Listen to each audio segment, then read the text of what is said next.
অনেক দিন বাদে দই বড়া বানালাম। আমার এই দই বড়ার রেসিপি ফেসবুকে অনেকবার দেখিয়েছি, বহুকাল থেকে দেখাচ্ছি। তবুও এই শান্তিনিকেতনে প্রথমবার বানালাম, তাই ইচ্ছে হলো সবার সাথে একটু শেয়ার করি। দই বড়ার রেসিপি আর কি শেয়ার করব, এখন সবাই ঘরে ঘরে সেটা জানে। তবুও আমি কেমন করে বানাই সেটা দেখাই। এটা হচ্ছে একটা সস, খাট্টা মিঠা খেজুরের সস, খেজুর ইমলি, সব পরে ডিটেলে বলছি। আর এটা দেখো আমার রান্নাঘরের নববর্ষের সাজ।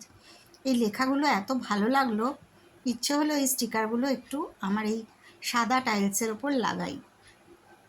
তো বিউলির ডাল ভিজিয়ে রেখেছিলাম, সেটাকে সকালবেলা ভালো করে পিষে নিয়ে মিক্সিতেই, তারপরে সাদা তেলে বড়া ভেজে তোলা। এই কাজটা তো খুবই সহজ। আর এই ডাল বাটার মধ্যে মিশিয়ে নিয়েছিলাম একটু নুন, একটু মিষ্টি, আর তার সাথে আদা কুচি, মৌরি আর কাঁচা লঙ্কাটা আমি পরে দিয়েছিলাম, কারণ কাঁচা লঙ্কাটা কতটা ঝাল ঠিক বুঝতে পারছিলাম না, সেই জন্য একসাথে মিক্সিতে দিইনি। বড়াগুলো বেশ নিভু আছে, লাল লাল করে ভেজে তুলতে হয়। তারপরে একটা কাজ আছে, সেই কাজটা না করলে কিন্তু দই বড়া কোনো দিন নরম হবে না, শক্ত শক্ত ঢিল ঢিল হয়ে যাবে। আমার মা আমার হাতে দই বড়া খেতে এত ভালোবাসে, মাকে ভীষণ মিস করছি। ইস, যদি কোনো রকম সুযোগ থাকতো এই দই বড়াটা আমি মাকে পাঠিয়ে দিতে পারতাম, তাহলে মনে হয় নিজে খেয়েও একটু আরাম পেতাম। কিছু তো করার নেই, এতটা দূরে আছি। ডানলপে থাকলে, কলকাতায় থাকলে আর কি অবশ্যই পাঠাতাম। বারবার মার কথাই মনে হচ্ছে। আমার মেয়ে কিন্তু বাইরের দোকানের দই বড়া একদম খায় না, খেতে ভালোই বাসে না। একমাত্র যদি আমি বানাই তাহলেই খায়। তো সেই জন্যে মেয়ের জন্যে একটু করলাম অনেক দিন বাদে। তো দেখো বড়াগুলো বেশ লাল লাল করে ভেজে নিয়েছি।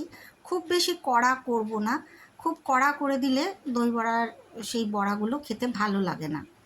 তো এরকমই সোনালি সোনালি করে ভেজে এইবার ফেলবো জলে, নুন জলে। একটা পাত্রের মধ্যে একটু খাওয়ার জল আর সামান্য লবণ মিশিয়ে সেই জলটার মধ্যে এই গরম গরম বড়াগুলো ভাজার পরে ফেলে দেব এবং কিছুক্ষণ ভিজিয়ে রাখবো।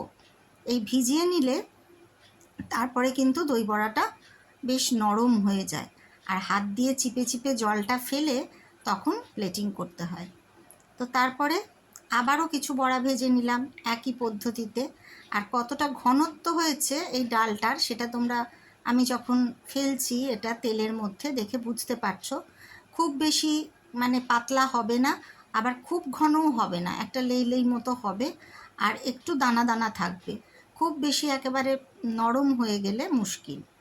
এইভাবে বড়াগুলো চিপে চিপে তুলে তারপরে প্লেটিং করেছি। এবার দইটা বানানোর পালা। দইটার মধ্যেও অল্প চিনি, অল্প নুন দিয়ে ভালো করে মিক্সিতে পিষে নিয়েছি, মানে ঘুটিয়ে নিয়েছি আর কি যাকে বলে।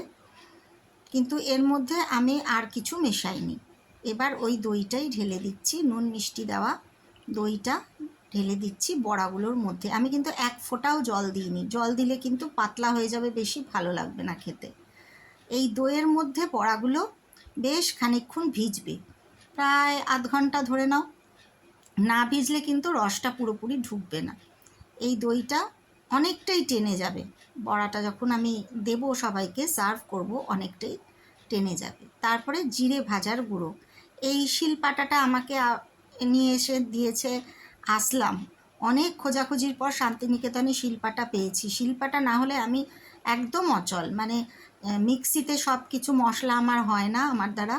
তো সেই জন্যে অনেক খোঁজাখুঁজির পর এরকম একটা ছোট্ট শিলপাটা পেয়েছি। তো তারপরে জিরের গুঁড়োটা মিশিয়ে দিলাম, ওপর থেকে একটু লঙ্কা কুচিয়ে দিলাম।